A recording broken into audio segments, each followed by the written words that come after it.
Dumela bakulu dinyame Tijan is here. I'm back kungemsana. Dadzoka manje ndine nyaya tikati respond iri kupindurwa na advocate Nelson Chamisa.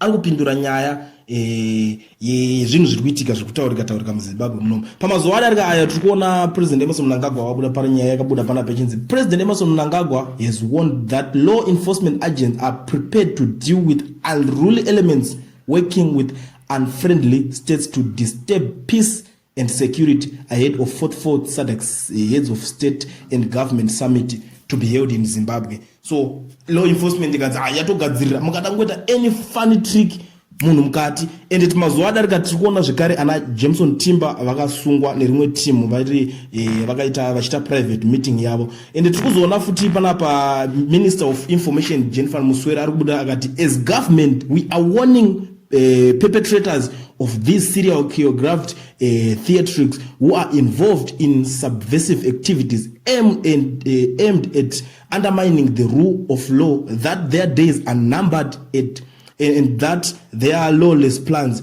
will never see the light of the day.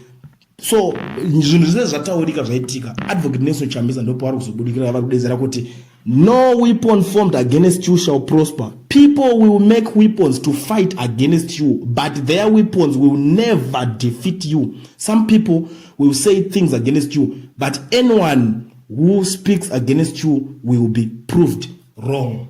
Ndo message chete yavakangoisa but nyaya iyi yangobudiswa iri paSabbath day but inini munozviziva kuti nyaya metizhe ndine unyanzvi hwekufambira nekuongorora nyaya kuti why zvakadai zvataurwa mashoko aya ari kuenderana nepapi vanhu vakawanda vanenge vasiri kuziva ivo pachavo mapolitician vanenge vachitonzwanana language dzavo vachipindurana vakadaro but apa panozongouya nyaya yakawandiswa ichitanga iri kubudiswa nevhesi mamangoti ari kutaura zvebhaibheri but this time around abudikira achipindura zvinhu zvese zviri kuitika kozi vanhu vakawanda papa kubuda makungwa kuti aiwa isusu tatoda kutojamuka 44 summit yachitoda kuitwa toda kuzviona this guy ondobva abuda akati no weapon formed against you shall prosper. Ameno muri Zimbabwe muri kuona sei nyaya kwakuenda politics dzemuZimbabwe kozvinezvi step by step every day zvinhu zviri kuchinja.